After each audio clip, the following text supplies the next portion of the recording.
sighted on the horizon. Hey guys, how's it going? And today I'm bringing you Woe9 in, of all ships, his Iowa. Now, if you haven't heard of Woe9, he is the player with the most Iowa games in the world. I do believe at about 4,000. And he is somebody who really knows the ship, and he's a great person to learn most of the high-tier American battleships from, just because of his experience with them. He knows their little quirks, and he knows where their armor is, and he plays them to their strengths. But what we're going to see this battle is why you don't go broadside in any ship to an enemy battleship. And it's going to be shown countless times in this, as Woe shows the relative strengths of this ship. Now, enemy Iowa is just spotted turning in on the other side of the map, and Woe has launched his opening salvo at it. Of course, battleship RNG at long range is not that great, and we'll see if he gets anything here. Looks a little far, but he still gets one full penetration for about 4,000 damage. This game is a little bit old. I do believe it's from when the German battleships just came out. So the Bismarck players that are in this game are people who have free XP up the line, and a lot of people don't know their full strength yet as to where the armor is and how strong the secondaries are. Though I do believe the Bismarcks in this game are full secondary builds. And Woe slams at Iowa on the other side of the map for a citadel, as he is still fully broadside with the whole friendly team shooting at him. And he's getting absolutely punished for that, with about half his health already shaved off in the opening minutes of the game. So not doing too good for him for not keeping his armor angled. Now there's an Izumo and a Pensacola over here, and an Antago that we can't see. Pensacola is fully broadside. We'll lob shots at him, but I think the island blocked the shots that would have hit it, as the only shot that hits it kind of skims through the superstructure and does minimal damage. But the one destroyer that's in the match on the friendly team launched torpedoes at that Izumo, who hasn't turned, and gets completely decimated by the friendly destroyer's torpedoes. So he is not really that much of a threat anymore, as he and the Pensacola will be going down right here. And there they go. Woe doesn't get a shot the Otago as the island blocks it.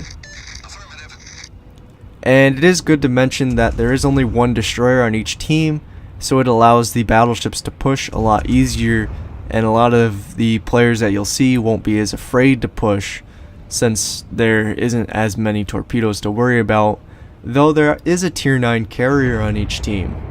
So it is something to pay attention to, as both of them will play a major role in the outcome of this battle. Now that Iowa was at about half health because he wasn't showing where his armor was the strongest, let's see if he's learned his lesson. The answer is no. He is still fully broadside to Woe as he comes around the corner. Woe hits him a little bit far up, but he still slams him for about 4,000 damage. And he's already at he's already at about half health, so it's not looking good for him, as he turns in to charge down Woe and his turpets. So he's going to have to deal with the turpets' torpedoes too, since he's turning in. Especially since he's charging at full speed and not doing really, he's not putting in any effort to reverse away from the turpets. Though the turpets would chase him down if he was paying attention, and the turpets is paying attention. Now he's going to start turning into the turpets to try to avoid torpedoes, but he provides a perfect shot for Woe on the big flat side of his Iowa as the turpets launches the torpedoes, and Woe punishes him for that with a double citadel doing about 20,000 damage to him, and absolutely sinking him to the bottom before the turpets' torpedoes even arrive. Now, the enemy team had 4 ships over here that had pushed this cap. They're all dead. Now Woe is free to go and alleviate the A cap that doesn't look like it's doing too well. It looks like it's getting pushed in by basically the rest of the enemy team, minus of course the carrier, with a couple of them hanging around the Bravo cap. So he's going to start turning around that way, and there's a Dmitry Donskoy. Cruiser doesn't have much armor, and he's not at a great angle for any real good hits. But surprisingly, spoiler alert, it's not gonna matter, as Woe slaps him for a citadel from across the ramp for about 15,000 damage. So not good for him. He probably was not hoping that would happen. Of course, he could have wiggled a little bit to try to avoid that, but he also can't see Woe's Iowa, so he really didn't know those shots were coming in at him. Concentrate fire on the designated target. Donskoy is still focused on the friendly cruisers that are over there, pushing the Bravo cap. Woe lobs another shot at it. Donskoy did turn in, so none of those shots will hit, mostly due to battleship RNG and the shots just kind of spreading around the Dmitry Donskoy. Now he did turn back down the side of the island, and there's a Atlanta that's escorting Woe. That's quite the deadly combo for enemy planes. And that Donskoy is at about 8,000 health as he moves to try to fight the friendly cruisers more.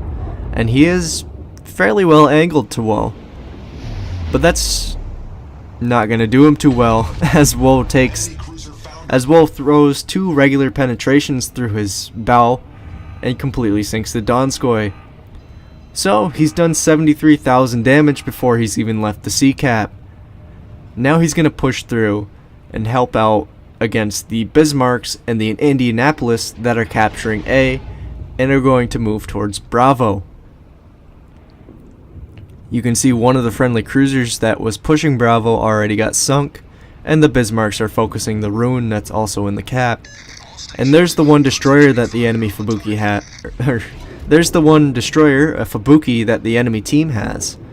That's a major threat to Woe because he would have to be broadside to him, and the Iowa is quite a large target for a destroyer to hit with torpedoes. And it doesn't exactly turn in a short time, so it is a very, very large threat to Woe. But the friendly Atlanta has turned away from Woe. He got away from Woe's side, and he's now pelting that poor Fubuki with everything he has. And that Fubuki will not live too long. He basically had no other option but to sink there. He couldn't really run away, so goodbye, Mr. Fubuki. He's no longer a threat to Woe. As the 2 Bismarcks and the Indianapolis start to push on Woe, Woe focuses the Indianapolis, and that looks like a decent shot. Only 2 hits for about 5,000 damage, but that's still good. It takes off a lot of that Indianapolis's remaining health. Now I'm not sure why this Indianapolis does this. I think he got a little bit of shit to the brain here, but he basically stops broadside to Woe. I think he thought he was covered by this island, but right there he basically stops to try to face off with that Atlanta, and Woe punishes him for that with a citadel right into the side of his ship. He wasn't that well armored to begin with. Why he stopped basically in plain view, we will never know. But now Woe's facing off with 2 Bismarcks. Like I said, they're a new ship at the time. And this one doesn't seem to know that you shouldn't go broadside. Completely broadside, unloads a load of HE at Woe. Woe fires back with armor piercing and rolls about 20,000 damage right through that Bismarck's side, taking off most of his health and leaving about half. Now the other Bismarck sneaks around the side of that island, or at least I don't know if he thinks he's sneaking, but he's not that small. And he's not going that fast. But he comes around the side of the island. He's getting pelted by that Atlanta. At least he's firing armor piercing, but he's still broadside. Woe slaps him for about 19,000 damage. And that's not good for him, because that Atlanta is absolutely chewing him apart. And both these battleships have complete tunnel vision on Woe. They're not firing at the Atlanta. They're not really watching for the friendly carrier to cause any strikes. This Bismarck is starting to get around Woe's side, which will cause a lot of damage to Woe, so he's going to take him out really quick. Atlanta was doing quite a number on him, but Woe's going to finish him off since he was still broadside. This Bismarck turns to avoid the torpedoes dropped by the friendly carrier, still eats 2 of them, takes a lot of damage because it is a German battleship and they don't have a lot of torpedo protection, but then he stays completely broadside as he drops more high explosive into Woe's ship. The Atlanta's opening up on him, the friendly carrier drops some bombs on him, and he's gonna sink. Man, if only he had about 20,000 more health because he didn't go broadside to an Iowa class battleship. Probably could have helped him a bit more there. But now they have to deal with a Taiho, a tier 9 carrier, and a Colorado, the tier 7 American battleship. The Taiho at least can run away. It's a pretty fast ship, it doesn't turn well, but it's fairly stealthy so it can run away from whatever pursuers it has. And the Tirpitz that's shooting at it right now doesn't have a lot of health, so it will probably take him out. This Colorado, on the other hand, is screwed. He is pushing towards B.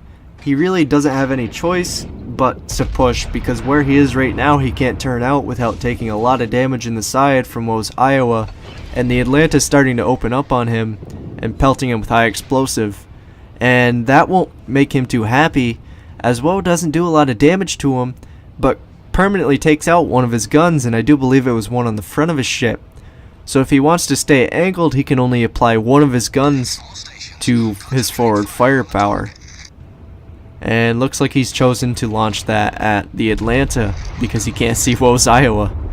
But Woe rolls around the corner, fires his guns, and does 14,000 damage through the top of the Colorado, earning himself the Confederate Award.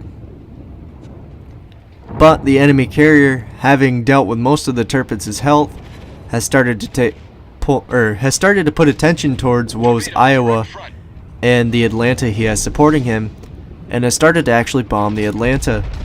Colorado, yeah, that's fairly broadside. There's a Kraken for Woe. Easy shot there, taking out the remaining health of the Colorado as the enemy carrier starts to try to bomb the Atlanta again. Atlanta took 1 torpedo from the last salvo, but looks like Woe's and the Atlanta's anti-aircraft bubble has protected them enough to where the Atlanta can dodge that 1 remaining torpedo. Now what they're trying to do is cut off that Taiho. Like I said, it's a very fast ship and it is very stealthy. What's spotting it right now is the enemy carrier that's doing his best job to hit it with everything he has. Sadly, his fighters aren't making much of a dent in the enemy fighters, but he is free to bomb him while his fighters are distracting the enemy fighters. And Woe and this Atlanta, who has done a really good job of escorting Woe this game, are going to push and try to take out this Taiho before it can do too much damage. It is a very good Taiho player, and we will see why pretty soon. But they really have to take him out in order to end this game, even though they have most of the caps and 3 ships versus his 1. As you can see by the spotting over there, the Taiho is starting to get his torpedo bombers off again, and those are the major strike force for the Taiho.